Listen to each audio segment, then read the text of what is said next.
The blood in the snow was the first thing he noticed. Then the tiny cry that sounded more like a wounded animal than a human child. Riley McCord had been tracking strays through the high country above Agua Caliente for 3 days when the December blizzard hit Arizona territory with an unexpected fury. It was 1881, and winter had come late but fierce to the mountains surrounding the desert town. He had planned to return to his ranch before the weather turned, but 6 head of cattle had wandered too far into the wilderness, and he could not afford to lose them. The snow had started as gentle flakes that morning, then escalated into a white fury that made visibility near impossible. Riley pulled his coat tighter and urged his horse forward, squinting against the wind when he saw the dark shape huddled against a boulder. At first he thought it might be a deer, wounded and dying. But as he drew closer, his heart stopped. It was a woman, her dark hair matted with snow and blood, her body curled protectively around something small. Riley dismounted quickly, his boots crunching in the fresh powder, and dropped to his knees beside her. "Madam, madam, can you hear me?" Her eyes fluttered open, blue as a summer sky and filled with terror. She tried to scramble backward, but her body would not obey. That was when Riley saw the infant in her arms, still attached by its cord, barely moving beneath a threadbare shawl that was soaked through. "Please," she whispered, her lips nearly blue. "Do not let him find us, please." Riley did not ask questions. He could see she was dying, see that the baby would not survive another hour in this cold. He stripped off his heavy coat and wrapped it around both of them, then used his knife to carefully cut and tie off the umbilical cord the way he had seen done with foals and calves. His hands worked quickly despite the cold, years of ranch work making his movements efficient. "I have got you," he said firmly. "Both of you, you are safe now." The woman's eyes searched his face, looking for deception, for danger. Whatever she saw there made her body relax slightly, though she kept her arms locked around her child. "What is your name?" Riley asked as he lifted her carefully. She weighed almost nothing. "Nora," she breathed. "Nora Clark." "Riley McCord, I have a cabin about 2 miles south. Can you hold on that long?" She nodded weakly, though he doubted she could hold on much longer at all.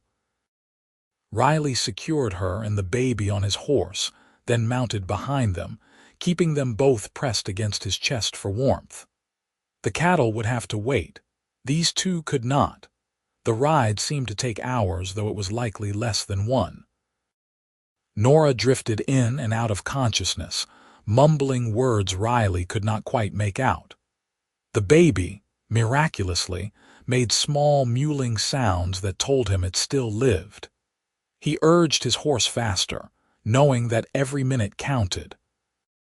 The cabin was a rough hunting shelter he kept stocked for winter. Nothing fancy, but solid with a good fireplace. Riley kicked the door open and carried Nora inside, laying her on the single cot near the hearth.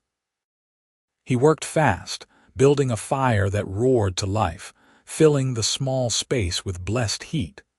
Then he turned his attention to his patients. Nora was in bad shape. She had lost a lot of blood, her dress was torn and frozen, and she was hypothermic. Riley heated water, found clean cloth, and did what he could to tend to her while being as respectful as possible. He had no medical training beyond ranch work and common sense, but he knew shock and cold and blood loss. He cleaned her up, wrapped her in every blanket he had, and positioned her close to the fire. The baby was a girl, tiny and perfect despite the circumstances of her birth. Riley cleaned her gently, wrapped her in soft flannel from his own spare shirt, and tucked her beside her mother. Nora's arms instinctively curled around the infant even in her unconscious state. For 2 days, Riley tended them both. He kept the fire burning constantly, melted snow for water, made broth from dried meat, and got small amounts into Nora when she was alert enough to swallow. The baby nursed weakly at first, but grew stronger. Riley had delivered calves and foals, but a human child was different, more fragile and precious in a way that made his chest tighten. On the third morning, Nora fully opened her eyes.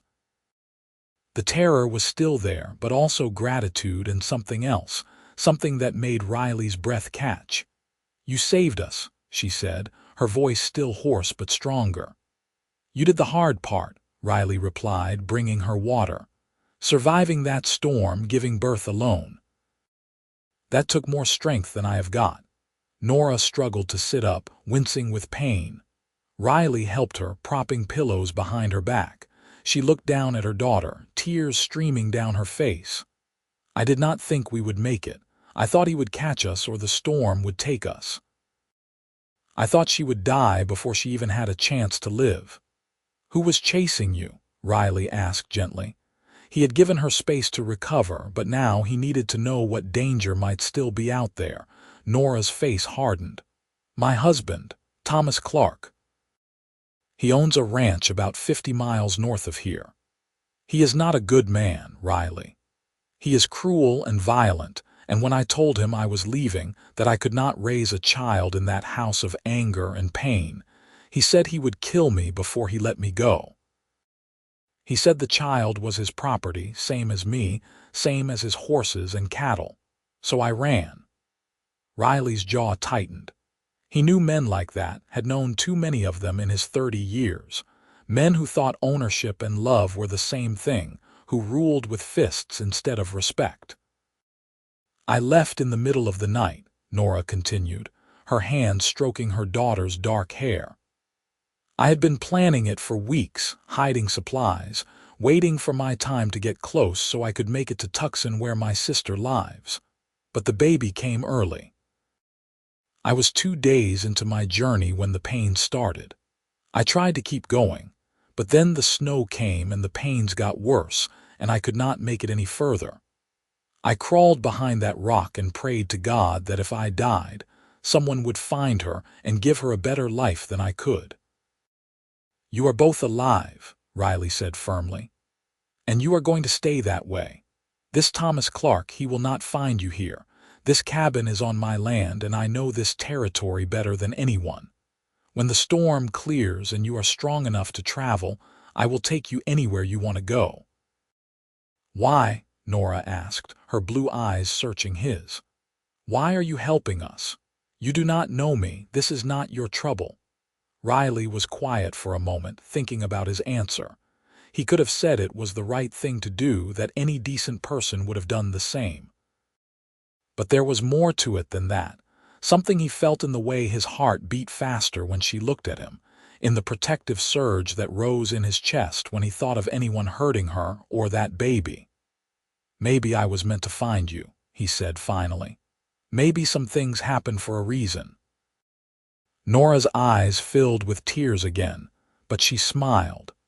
It was the first real smile he had seen from her, and it transformed her face from merely pretty to genuinely beautiful. The storm lasted 5 more days. In that small cabin, cut off from the world, Riley and Nora existed in a strange sort of intimacy born from necessity and circumstance. He cared for them both, cooking meals, keeping them warm, changing the baby's makeshift diapers made from torn cloth. Nora regained her strength slowly, her body recovering from the trauma of birth and exposure. They talked for hours, sharing stories of their lives. Riley learned that Nora was 23, that she had been married to Thomas Clark for only 2 years, but it had been 2 years of hell. She had been a teacher in Prescott before her marriage, loved books and learning, and had dreamed of having a school of her own someday. Thomas had seemed charming during their courtship, but the mask had dropped quickly after the wedding. The bruises had started within a month. "I should have left sooner," Nora said one night as they sat by the fire, the baby sleeping peacefully in a makeshift cradle Riley had fashioned from a wooden box. "But I was ashamed. I thought maybe it was my fault, that I was not being a good enough wife." And I had nowhere to go, no money of my own. He controlled everything. It was not your fault, Riley said with quiet intensity. No man has the right to raise his hand to a woman no matter what. That is not strength, it is cowardice. Nora looked at him with wonder. You really believe that? I do. My mother raised me to respect women, to see them as equals. She ran our ranch after my father died, did it better than he ever had. She taught me that real strength is in protecting those who need it, not in dominating them. Where is she now? Died 3 years back. Fever took her quick. It is just me now, running the ranch she built. It is not much, but it is honest work and it is mine. Tell me about it, Nora said, leaning forward with genuine interest. So Riley did. He told her about the 100 acres along the creek south of Agua Caliente, about the small herd of cattle he was building, about the house he had been slowly improving, adding rooms and comforts when he could afford it. He told her about the desert that bloomed in spring, about the mountains that turned purple at sunset, about the hard work and the satisfaction of building something with his own hands. It sounds beautiful, Nora said softly. It sounds like home. Something passed between them in that moment, an understanding that went beyond words. Riley felt it in his chest, warm and sure.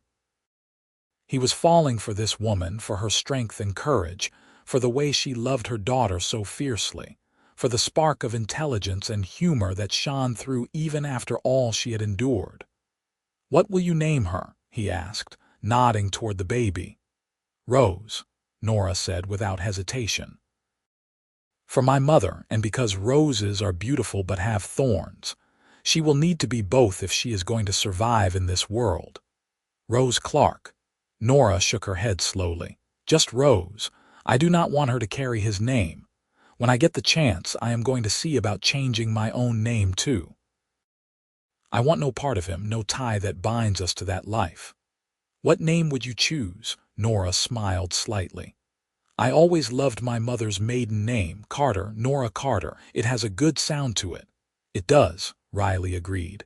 Nora Carter and Rose Carter, new names for new lives. On the 8th day, the storm finally broke.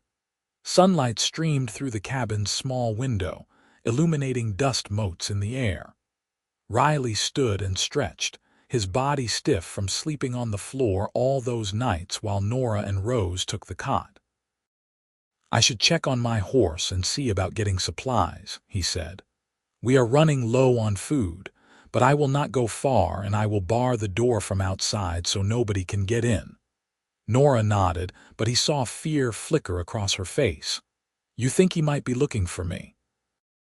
I think if he is smart, he turned back when the storm hit. But I also think we should not take chances. You and Rose stay inside, stay quiet. I will be back before dark. Riley bundled up and headed out into a world transformed by snow.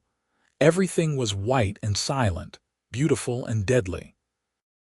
He checked on his horse, gave the animal feed and water, then made his way carefully down the mountain path toward where he knew a lined shack stood about 3 miles away. It should have emergency supplies. He was making good time when he spotted the tracks. Horse tracks, multiple animals heading up the mountain. Recent, probably from that morning. Riley's hand went instinctively to the rifle on his back. It could be anyone, trappers, travelers, ranchers looking for lost stock. But his gut told him otherwise. He doubled back quickly, approaching the cabin from a different angle so he could see before being seen. What he found made his blood run cold. 3 men sat on horses outside the cabin and one was pounding on the door. Nora, I know you are in there. Open this door right now. The voice was harsh, used to being obeyed. Thomas Clark, Riley would bet his ranch on it. The other 2 men looked like hired hands, the kind who asked no questions and did what they were told. Riley moved quietly through the trees, circling around. He had the advantage of knowing this land, of being able to move unseen. When he was in position, he called out. That is far enough. The three men spun, hands going for weapons. Riley already had his rifle raised, aimed steady. "This is my land, my cabin. You are trespassing." Thomas Clark was a big man, heavy through the shoulders, with cold eyes and a cruel mouth. He looked Riley up and down with contempt. "I am looking for my wife. She ran off a week ago, probably died in the storm, but I mean to find her body and bring it home for proper burial." "You seen any sign of a woman?" "No," Riley lied smoothly. "But like I said, this is my land. You need to move on." "Maybe we will just check that cabin to be sure," one of the hired men said, his hand still on his gun. "Maybe you will not," Riley said, his voice dropping to something dangerous. "Maybe you will turn those horses around and ride back the way you came, because if you try to enter my cabin, I will consider it a threat and respond accordingly. And I am a very good shot." Thomas's face darkened with rage.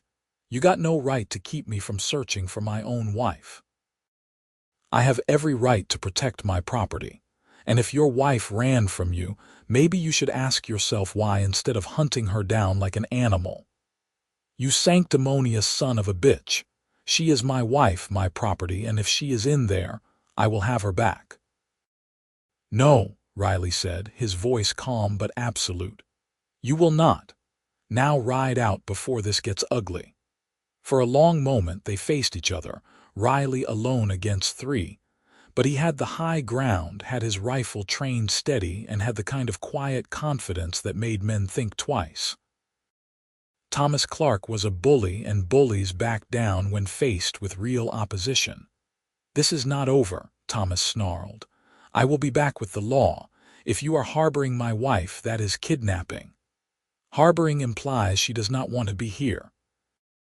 If I had found your wife and if she wanted to stay, that would be her choice to make. Women are not property, no matter what you think." Thomas spat in the snow and jerked his horse's head around. "Come on. We will go to town, get the sheriff. Let him sort this out legal." The three men rode off, and Riley waited until they were out of sight before lowering his rifle. His hands were shaking slightly from adrenaline. He went to the cabin and knocked in the pattern he had arranged with Nora. "It is me. Riley. They are gone." The bar scraped and Nora opened the door, her face white. "I heard his voice. Oh God, Riley, he found us. He found the cabin, but he does not know you are here. I sent him away. But Nora, he said he is going to the sheriff. We need to figure out what to do." Nora sank onto the cot, Rose clutched in her arms. "The law will side with him. I am his wife. He has the right to take me back. Not if you swear out a complaint against him. Not if you can prove he hurt you." "And how do I prove that? The bruises have healed." "It is my word against his, and he is a wealthy rancher with influence. I am just a woman who ran out on her marriage vows." Riley paced the small cabin, thinking hard. "What if you were not his wife anymore?" Nora looked up, confused. "What do you mean, divorce?" "You could petition for divorce on grounds of cruelty. It is hard, but it can be done. And in the meantime, you could claim sanctuary, say you feared for your life and the life of your child." "I have no money for lawyers, no way to prove anything. Thomas made sure I had nothing of my own." Riley stopped pacing and looked at her directly. "What if you had someone to speak for you? Someone to stand up and say they believed you, that they would protect you?" "Riley, I cannot ask that of you. You have already done so much. If you take my side against Thomas, he will make your life hell. He has money and power. I do not care about that. I care about you and Rose being safe. I care about what is right." Nora stood, still holding the baby, and crossed to where Riley stood. She looked up at him with those blue eyes that had haunted his dreams the past week. "Why are you doing this?" "Really, I need to know." Riley reached out slowly, giving her time to pull away, and gently touched her face. "Because in 8 days you have come to mean more to me than I thought possible. Because when I look at you, I see a future I want, a life I never dared hope for. Because I am falling in love with you, Nora Carter, and I cannot let him take you away. Tears spilled down Nora's cheeks, but she was smiling. "I am falling in love with you too. I did not think I could, not after Thomas, not after learning what marriage could be like. But you are different. You are kind and strong and good, and when you hold Rose, I see the man I wish her father could have been." Riley leaned down and kissed her, gentle and careful, a promise of more to come. Rose made a small sound between them, and they both laughed. "We need a plan," Riley said. "Thomas is not going to give up, but neither am I. We need to get ahead of this." They spent the next hours talking through options. Riley would go to Agua Caliente, speak to the sheriff first, tell him the situation from their perspective. He would also visit the lawyer who handled his ranch business, see about starting divorce proceedings. Nora would write out an account of the abuse she had suffered, every incident she could remember, dates and details. It would not be easy, but together they had a chance. Riley left at first light the next morning, leaving Nora with strict instructions to stay hidden. He made it to town by midday and went straight to the sheriff's office. Walt Brennan was an older man, weathered and wise, who had been keeping the peace in Agua Caliente for 20 years. Riley respected him. "Riley McCord," Walt said, looking up from his desk. "Got a fellow in here from up north making accusations about you, says you are hiding his runaway wife." "She is not hiding, she is recovering. I found her and her newborn baby near dead in the snow during that blizzard last week. They barely survived, and she is not running away for no reason, Walt. He beats her. She has injuries to prove it, and she ran because she feared for her life and the life of her child."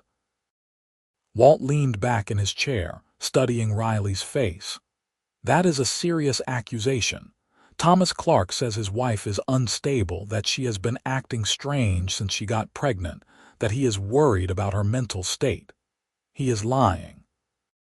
She is one of the sanest, strongest people I have ever met. She walked miles through snow while in labor to escape him. That is not instability, that is survival. You sweet on her, Riley. That is not relevant to whether she deserves protection from a man who hurts her." "It is a little relevant."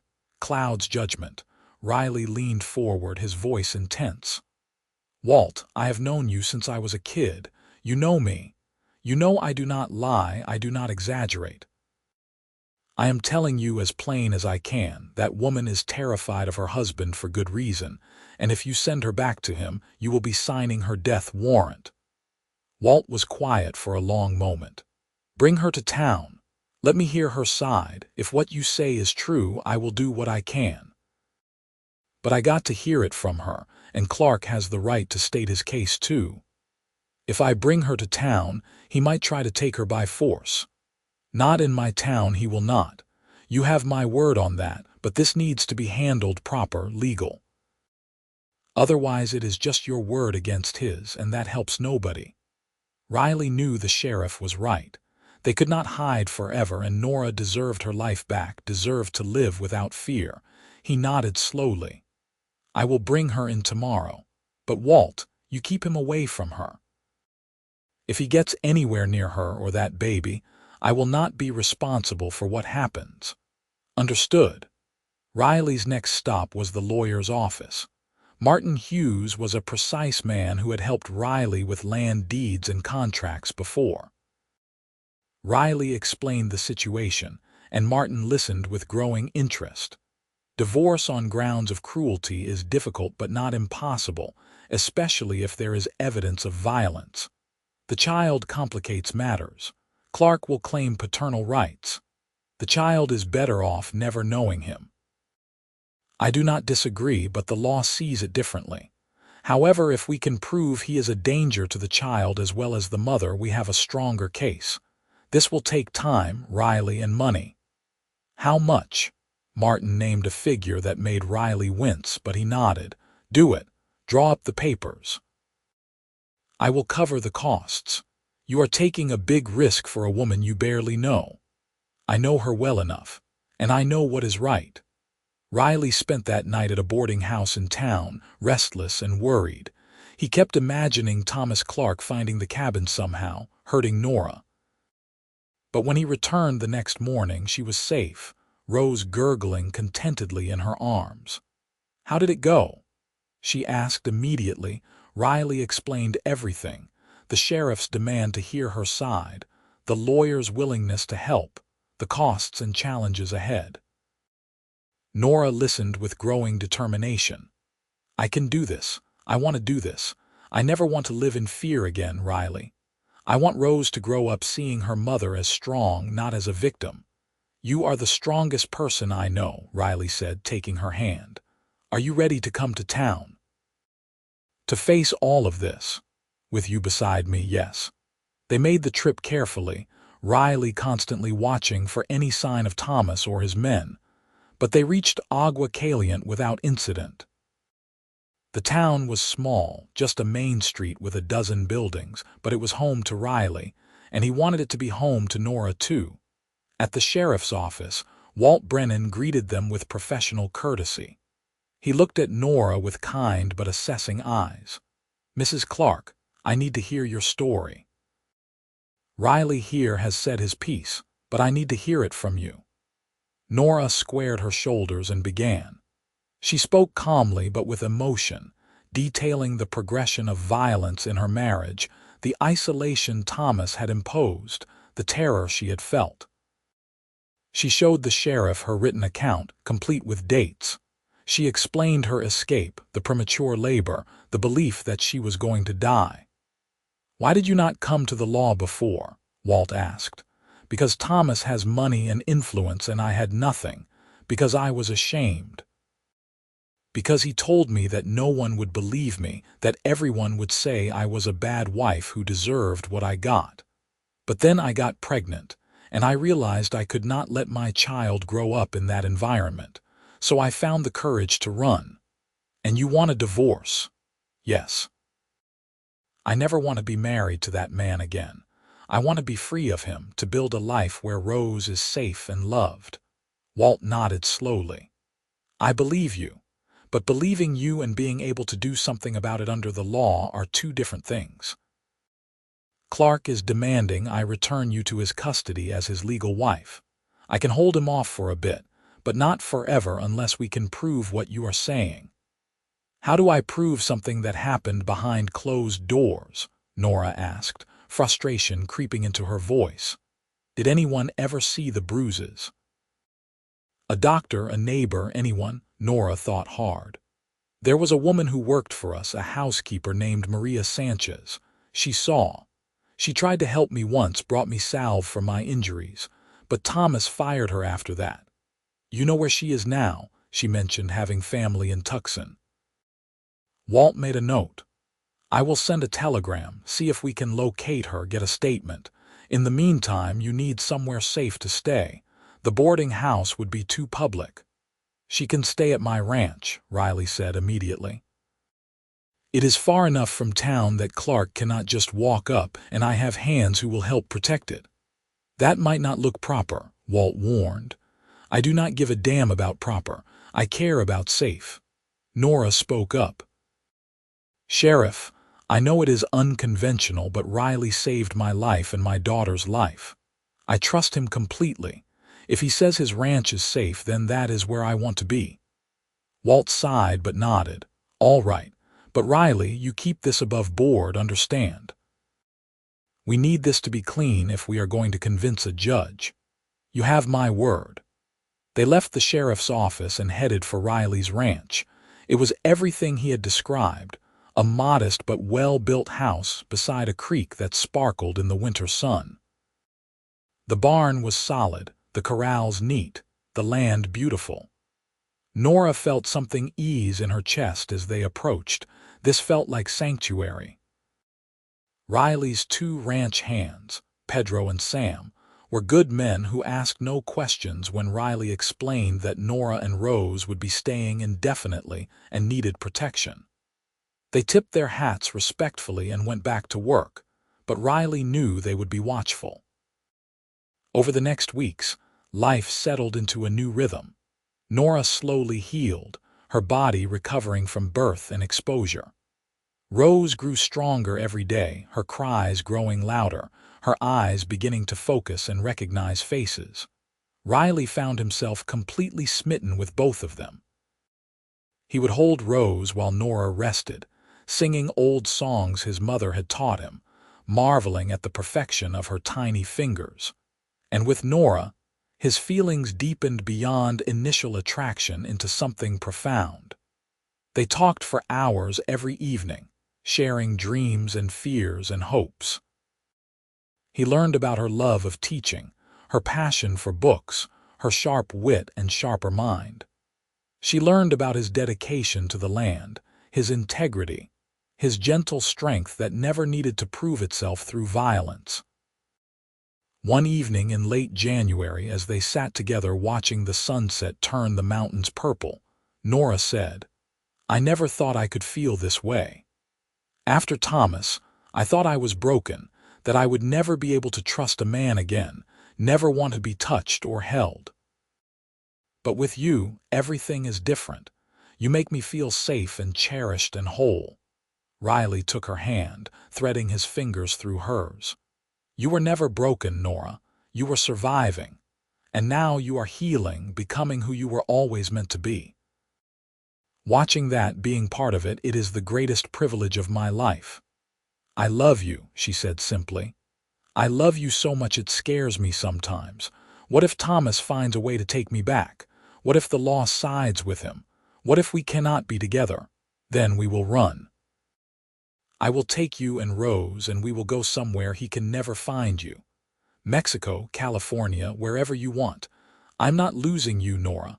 Not now, not ever." She kissed him then, with all the passion and hope and love she had been holding back. Riley responded with equal fervor, pulling her close, careful of her still healing body but unable to deny the connection between them. "I want to marry you," he said against her lips.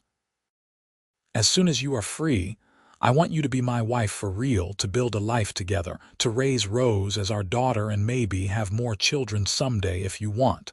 I want everything with you." "Yes," Nora breathed. "Yes to all of it. I want to be your wife, to make this place our home. I want Rose to grow up with your name, with your love. I want to teach again, maybe start a school here for the ranch children and town kids. I want a future that is bright and full of hope instead of fear." In early February, word came from Tucson. The sheriff had located Maria Sanchez, and she had agreed to provide a statement about what she had witnessed while working in the Clark household. Her account was damning, describing multiple instances of violence, of Nora being locked in rooms as punishment, of Thomas's violent temper and controlling behavior. It was exactly the corroboration they needed. Martin Hughes filed the divorce petition, citing cruelty and abuse, with Maria's statement as evidence. Thomas Clark, predictably, fought back hard. He hired expensive lawyers from Phoenix, claimed Nora was mentally unfit, argued that she had kidnapped his child. But the evidence was mounting against him, and more importantly, Nora had found her voice. She testified before the judge with clarity and strength, refusing to be intimidated. The proceedings took 3 months, 3 months during which Nora lived at Riley's ranch, slowly transforming it into a true home. She sewed curtains for the windows, planted herbs and vegetables in a garden plot, filled the shelves with books ordered from Phoenix. Rose grew from a tiny newborn into a sturdy infant with her mother's blue eyes and a smile that lit up every room, and Riley fell deeper in love every single day. He loved watching Nora with Rose, the tender way she nursed and cared for her daughter. He loved the sound of her laughter, rare at first but increasingly common as she healed from her trauma.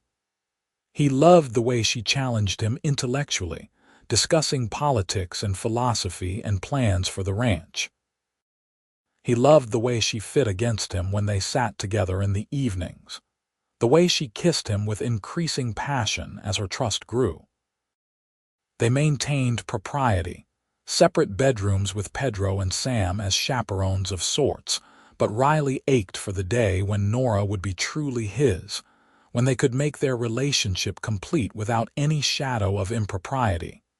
In late April, the judge issued his ruling. The divorce was granted. Thomas Clark was ordered to pay a settlement to Nora, though Riley doubted they would ever see that money. More importantly, Nora was granted sole custody of Rose, with Thomas denied any visitation rights due to the documented violence. He was also issued a restraining order, forbidden from coming within 100 yards of Nora or her daughter. When Martin Hughes delivered the news, Nora burst into tears, but they were tears of relief and joy. She was free. After years of living under Thomas's control, after months of fear and uncertainty, she was finally, legally, completely free. "Marry me," Riley said that night, dropping to one knee in the parlor of his ranch house. "I know I already asked. I know you already said yes, but now I am asking proper with everything legal and clear. Nora Carter, will you do me the honor of becoming my wife? Will you let me be Rose's father and your partner, and the man who spends every day for the rest of his life making sure you know how loved and valued you are?" Nora laughed through her tears. "Yes, yes, absolutely yes."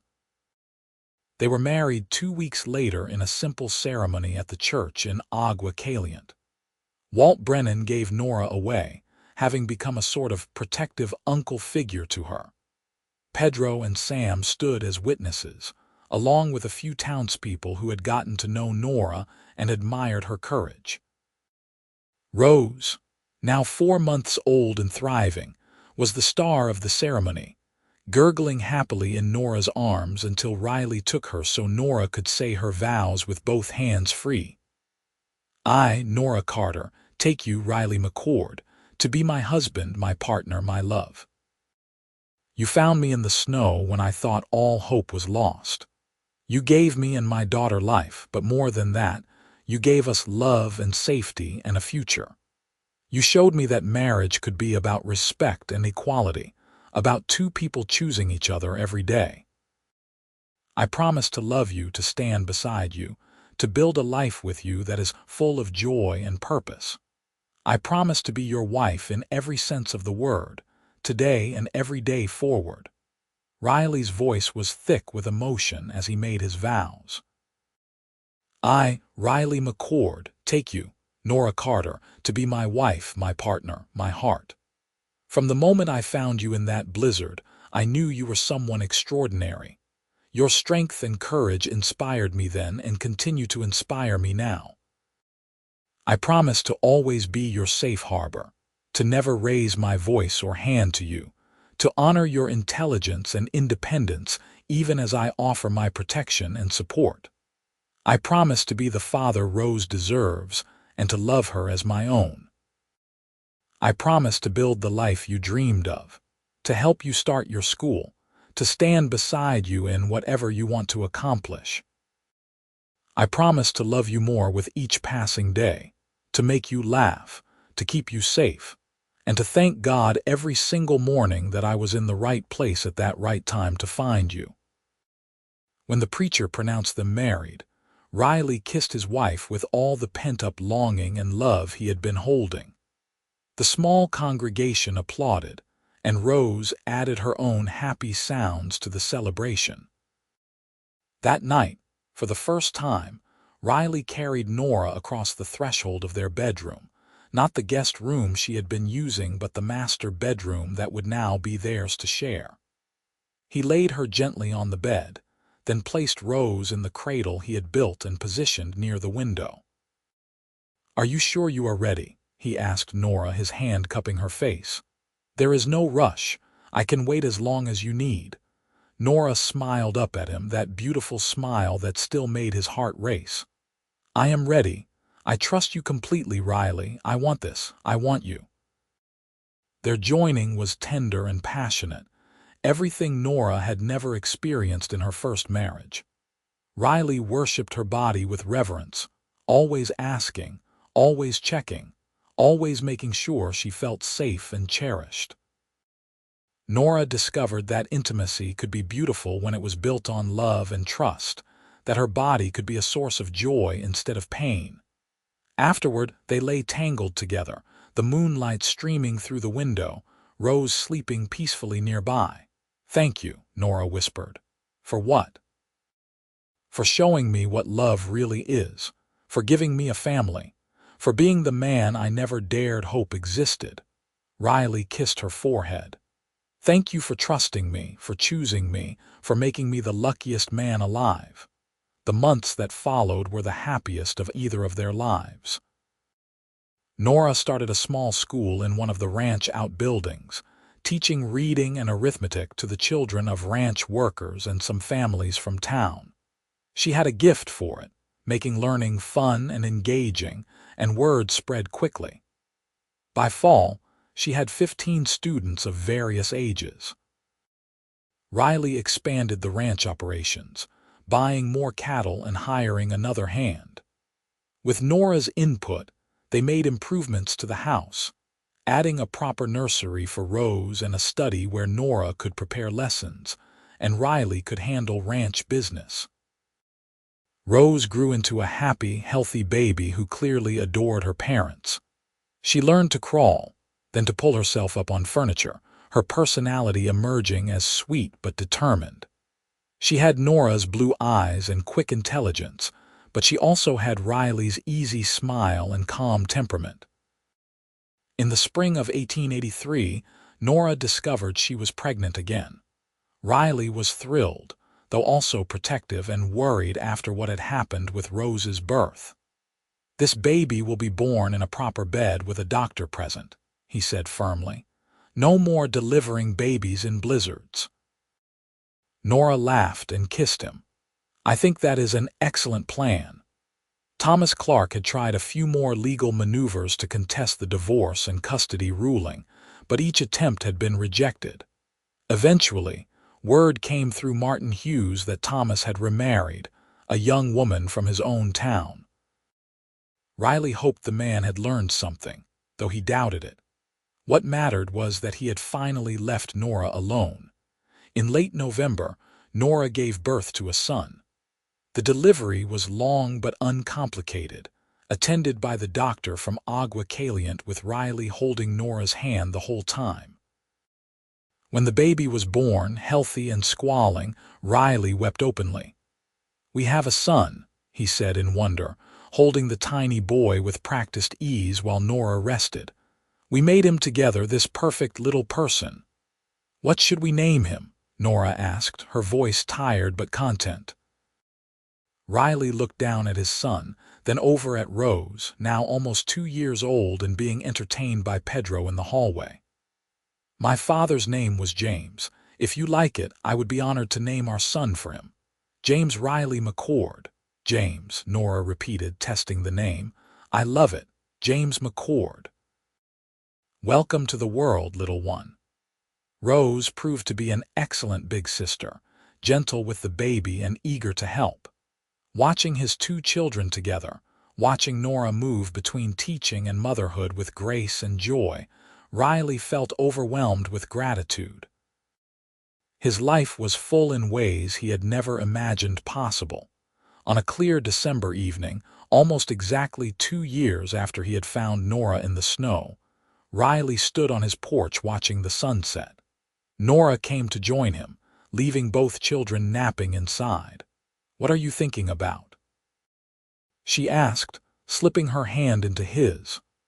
"About how one decision can change everything. If I had decided not to look for those strays that day, if I had turned back when the storm started, if I had ridden a different path, I never would have found you, and my life would be so much emptier." Nora leaned her head on his shoulder. "I think about that too. About how close Rose and I came to dying, about how impossible it seems that you found us at exactly the right moment. Maybe it was fate. Maybe we were always meant to find each other to build this life. I like that idea." that we were meant to be. Riley, do you ever have regrets? About taking us in, about going up against Thomas, about all the complications we brought into your life? Riley turned to face her fully, taking both her hands in his. Not one single regret, Nora, not one. You and Rose and now James, you are everything. You made my house a home, made my life have meaning beyond just work and survival. I love you more than I thought it was possible to love anyone. I love you too, so much. You saved us, but in saving us, you also saved yourself. We needed each other. They stood together as the stars began to appear, the same stars that had looked down on them that night in the blizzard. But everything was different now, transformed by love and courage and the refusal to give up even when all seemed lost. Inside, Rose began to cry and Nora hurried to tend to her. Riley followed, finding his daughter standing in her crib, reaching her arms up for him. He lifted her easily, settling her on his hip while Nora checked on James. "Papa, hungry," Rose said in her limited vocabulary. "Then let us get you some supper," Riley said, carrying her to the kitchen. Nora joined them with James, and together they prepared a simple meal, the kind of ordinary family moment that felt miraculous because it was theirs, earned through struggle and pain but also through love and determination. As they ate together, Nora said, "I have been thinking about expanding the school. There are more families wanting to send their children, and I think we could build a proper schoolhouse in town. It would be permanent, something that would serve the community for years." "That is a wonderful idea," Riley said. "What would you need? Money to build it, a board to help govern it, teachers eventually as it grows. It is a big undertaking. Then we will do it. We can use some of the ranch profits, and I bet other people in town would contribute too. Your school has become important to this community, Nora. People see the difference it is making." She smiled at him with such love it made his chest tight. "You always believe in me, because you are brilliant and capable, and I am proud to be your husband." Over the next 2 years, the school became a reality. A proper building was constructed in Agua Caliente, and Nora hired 2 other teachers to help handle the growing enrollment. She became known throughout the territory as an educator and advocate for children's learning, writing articles that were published in newspapers across Arizona. Riley's ranch prospered too, becoming one of the most successful in the region through hard work and smart management. He and Nora became pillars of their community, respected and admired not just for their success, but for their kindness and integrity. Rose grew into a bright, curious child who loved books as much as her mother and animals as much as her father. James was a more rambunctious toddler, constantly getting into mischief but impossibly charming. In 1885, Nora discovered she was pregnant again. This time, she gave birth to another daughter in the bedroom of their now significantly expanded home, with Riley beside her and the doctor on hand. They named her Anna Grace, and she was a perfect blend of her parents, with dark hair and blue eyes and a stubborn streak a mile wide. Life was not without challenges. There were hard winters and dry summers, illnesses and setbacks, the constant work of running a ranch and school. But through it all, Riley and Nora faced everything together, their partnership growing stronger with each passing year. On their 5th wedding anniversary, Riley gave Nora a leather-bound journal. "For your stories," he said. "You have lived through so much, survived so much, and built such an incredible life. I think it should be written down, so our children and grandchildren know where they came from, know what strength and courage really look like." Nora ran her fingers over the smooth leather, tears in her eyes. "Will you help me write it? It is our story, not just mine." "I would be honored." So together, in the evenings after the children were asleep, they wrote. Nora penned the story of her first marriage, of the abuse and fear, not to dwell on the pain but to acknowledge the truth of it. Riley wrote about finding her in the snow, about falling in love with a woman he barely knew but somehow understood completely. They wrote about the legal battles, the community support, the building of their family and their dreams. What do you think happens to stories like ours? Nora asked one night as they worked. Do people believe them? Do they think we are exaggerating for drama? I think people who have lived through hard things will recognize the truth in it. And I think people who are going through their own struggles might find hope in knowing that it is possible to survive, to escape, to build something better. I hope so. I hope some woman in a bad marriage reads this and realizes she does not have to stay, that there can be life and love and joy on the other side of fear. Years passed in a pleasant rhythm of seasons and celebrations, of children growing and the ranch expanding. Rose, at 16, announced she wanted to be a lawyer, inspired by the proceedings that had freed her mother. Riley and Nora supported her dream wholeheartedly, even though it was unconventional for a woman. James wanted to be a rancher like his father, already showing skill with horses and cattle at 12.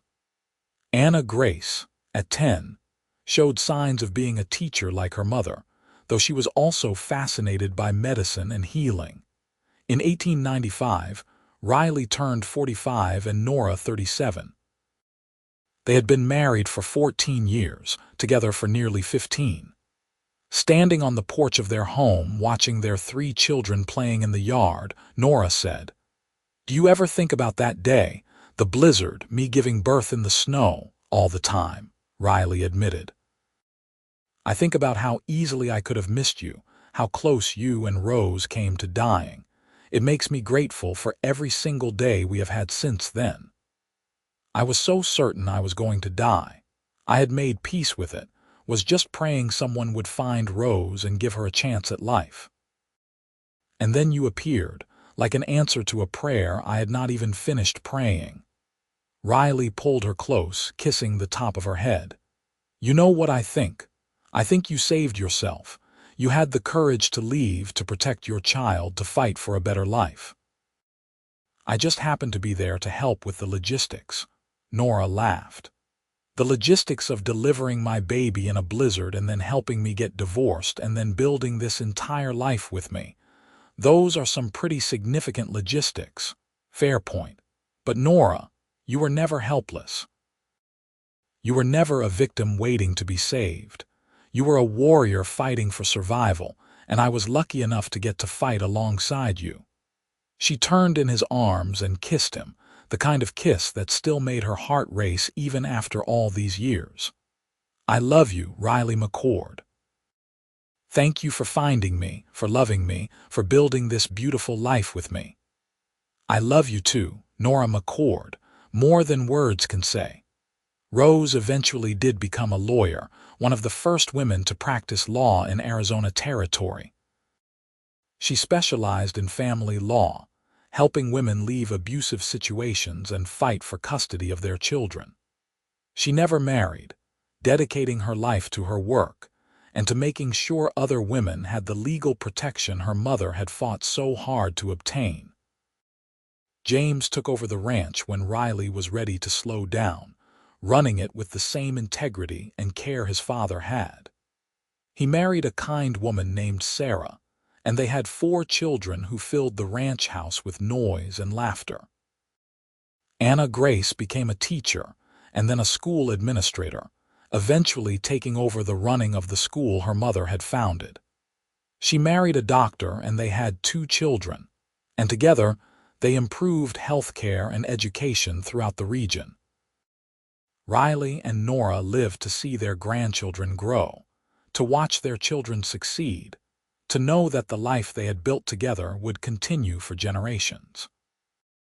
On quiet evenings, they would sit together on the porch, holding hands and watching the sunset, still amazed by the path that had brought them together.